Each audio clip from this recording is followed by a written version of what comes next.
সে ঘর ভেতর থেকে যেভাবে ধসে পড়ছে মিয়ানমারের জান্তা বাহিনী।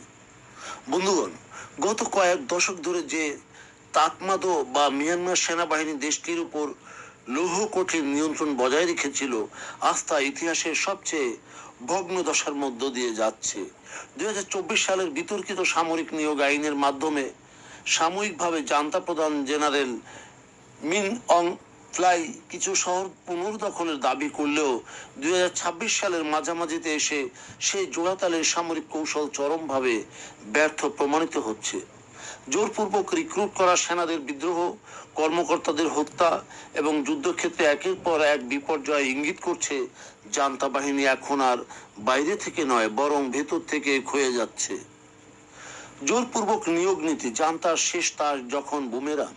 2024 সালের ফেব্রুয়ারি মাসে তাতমাদো যখন নিষ্ক্রিয় পিপলস মিলিটারি সার্ভিসেস ল সচল করে, তখন থেকেই দেশটির তরুণদের উপর নেমে আসে রাষ্ট্রীয় খড়গ। শুধু 2025 সালে 60,000-এরও বেশি মানুষকে বাড়ি থেকে জোর করে তুলে এনে সামরিক বাহিনীতে যুক্ত করা হয়েছে। তবে জান্তার এই শেষ অস্ত্রটি এখন তাদের জন্যই কাল হয়ে দাঁড়িয়েছে। গত 21শে জুন কারেন রাজ্যে কমান্ডারের বডিগার্ড কর্তৃক স্বয়ং মেজর কিয়াওমিন থানকে হত্যার ঘটনাটি বিচ্ছিন্ন কোনো চিত্র নয়। এটি মূলত সেই লাখো তরুণীদের বা লাখো যুবকদের পুঞ্জীভূত ক্ষোভের বহিঃপ্রকাশ, যাদের ইচ্ছার বিরুদ্ধে যুদ্ধক্ষেত্রে কামানের খাদ্য হিসেবে ঠেলে দেওয়া হয়েছে। প্রথম ব্যাচের 2 বছরের মেয়াদ শেষ হওয়ার পর যখন বাড়ি ফেরার প্রতিশ্রুতি ভঙ্গ করে জান্তা জরুরি ধারা প্রয়োগ করে মেয়াদ বাড়ায়, তখন সেনাদের দল ত্যাগ ও পলায়নের এক প্রতি সপ্তাহের এক নিয়মিত চিত্র হয়ে দাঁড়ায়। শূন্য রিজার্ভ ফোর্স এবং রণক্লান্ত সামরিক কাঠামো। সামরিক বিশ্লেষকদের মতে যে কোনো যুদ্ধের সফলতার চাবিকাঠি হলো রিজার্ভ ফোর্স বা সংরক্ষিত বাহিনী। তাতমাদোর কাঠামোগত দুর্বলতা এখনই স্পষ্ট, কারণ শূন্য রিজার্ভ। তাতমাদোর 10টি লাইট ইনফ্যান্ট্রি ডিভিশনের সবকটি এখন ফ্রন্ট লাইনে লড়ছে। কোনো বাহিনীকে বিশ্রাম দেওয়ার মতো কোনো সংরক্ষিত সৈন্য জান্তার নেই। ভেঙে পড়া কমান্ড। 20টি রিজিওনাল মিলিটারি কমান্ডের মধ্যে 15টি সরাসরি যুদ্ধে লিপ্ত। এর মধ্যে 3টি RMC 59 এবং 15 পুরোপুরি ধ্বংস হয়ে গেছে, যা পুনর্গঠন করা প্রায় অসম্ভব। রাখাইনে আরাকান আর্মির অপ্রতিরোধ অগ্রযাত্রা। চীন ও কাচিন রাজ্যে প্রতিরোধ যোদ্ধাদের সাফল্য প্রমাণ করে যে জান্তা এখন 1962 সালের পর সবচেয়ে কম ভূখণ্ড নিয়ন্ত্রণ করছে। ইয়াঙ্গুন ছাড়া দেশের প্রায় প্রতিটি অঞ্চলেই জান্তা এখন কোণঠাসা। আর্থসামাজিক চুক্তি এবং যুব সমাজের বিপর্যয়। মিয়ানমারের সাধারণ মানুষের সঙ্গে তাতমাদোর যে সামাজিক চুক্তি ছিল তা এখন পুরোপুরি ধূলিসাৎ। রাতের অন্ধকারে তল্লাশি থেকে বাঁচতে যুব সমাজ দেশ ছাড়ছে। ইন্টারন্যাশনাল অর্গানাইজেশন ফর মাইগ্রেশন অর্থাৎ IOM এর তথ্য অনুযায়ী কেবল থাইল্যান্ডে বর্তমানে 23 লাখ নিবন্ধিত মিয়ানমারের অভিবাসী রয়েছে, যেখানে অনতিপৃক্ত শ্রমিকের সংখ্যা এর দ্বিগুণ। সবচেয়ে আশঙ্কাজনক বিষয় হলো মিয়ানমারের প্রতি 4 জন তরুণের মধ্যে 3 জনই এখন কোনো না কোনো ধরনের পড়াশোনা বা প্রশিক্ষণে নেই।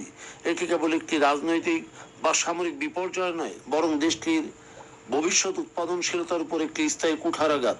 অন্যদিকে জান্তা নিয়ন্ত্রিত সীমান্ত অঞ্চলগুলোতে অনলাইন স্ক্যাম, মাদক ও মানব পাচারের সমান্তরাল অর্থনীতি গড়ে উঠেছে, যা গোটা অঞ্চলের নিরাপত্তার জন্য হুমকি।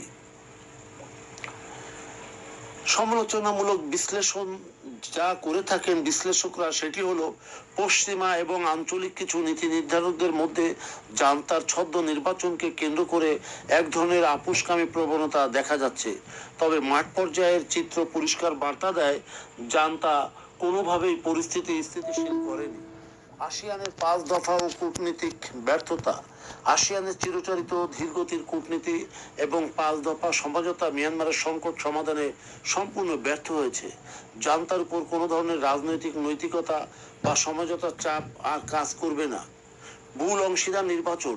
সীমান্ত সুরক্ষা ও আঞ্চলিক স্থিতিশীলতার জন্য আন্তর্জাতিক সম্প্রদায়কে বুঝতে হবে যে নেপথ্যের জান্তা সরকার এখন আর কার্যকর কোনো শক্তি নয়।